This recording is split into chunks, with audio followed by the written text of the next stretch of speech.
அனைவருக்கும் வணக்கம். மூட்டுகளில் வலி அப்படின்னு சொல்லியிருக்கீங்க. அதுக்கு ரூட் என்ன அப்படின்றது சும்மா மூட்டு வலி அப்படின்றது பார்த்தீங்கன்னா மூட்டு வலிக்கு அப்போதைக்கும் இருக்கிற வலிக்கு நீங்கள் என்ன பண்ணிக்கணும், சொல்யூஷன் பார்த்துட்டு இருக்கீங்க. ஸோ அக்குபஞ்சரில் டயக்னோஸ் பண்ணிவிட்டு நீர் அப்படின்ற ஒரு விஷயம் நம்மளுக்கு எக்ஸஸாக இருக்குது அப்படின்னாலும் மூட்டு வலி இருக்கும். அடுத்து பார்த்தீங்கன்னா காத்தோட எனர்ஜி, நம்மளோட பஞ்சபூத சக்தியில் எந்த எனர்ஜி கம்மியாக இருக்குது, அதனால அந்த மூட்டு வலிகளில் உள்ளாயிருக்கு அப்படின்றத நீங்கள் டயக்னோஸ் பண்ணிவிட்டு, ஸோ காற்று சக்தி வேணுமா நீரோட எனர்ஜி வேணுமா அப்படின்றத நீங்கள் அக்குபஞ்சரில் டயக்னோஸ் பண்ணிவிட்டு என்ன பண்ணிக்கலாம், நீங்கள் ட்ரீட்மெண்ட் எடுக்கும்போது வீக்கமாக இருக்கட்டும் வலிகளாக இருக்கட்டும் 2 நாட்கள் 2 நாள் தான் நீங்கள் என்ன பண்ணலாம், கொஞ்சம் கொஞ்சமாக இம்ப்ரூவ்மெண்ட் பார்க்கலாம்.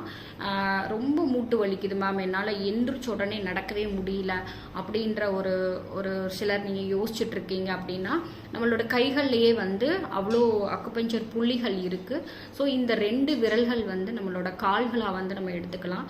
இந்த இடத்துல நீங்கள் என்ன பண்ணலான்னா, நம்ம துணி காய போடுற அந்த கிளிப் இருக்கு இல்லையா, அதை இந்த இடத்துல என்ன பண்ணிக்கலாம், கொஞ்ச நேரம் ப்ரெஷர் கொடுத்துட்டு நீங்கள் ஒரு 5 மினிட்ஸ் கொடுத்துக்கலாம். இல்லை ப்ரெஷர் கொடுத்துட்டு உட்காந்துட்டு எந்திரிக்க முடியல அப்படின்ற ஒரு சிலர் இருப்பீங்க இல்லையா, அவங்கெல்லாம் இந்த 2 மூட்டுகள், இந்த 2 மூட்டில் நீங்கள் ப்ரெஷர் கொடுத்துட்டு நீங்கள் எந்திரிக்கும் போது ஈஸியாக எந்திரிக்கலாம். இந்த மாதிரி ஸோ மூட்டு வலிக்கு என்ன ரூட் அப்படின்ற ரூட் காஸ் என்ன அப்படின்றத நீங்கள் கண்டுபிடிச்சி அக்குபஞ்சரில் ட்ரீட்மெண்ட் கொடுத்தீங்கன்னா கம்ப்ளீட்டாக இதிலேருந்து நீங்கள் வெளியே வரலாம். தேங்க்யூ.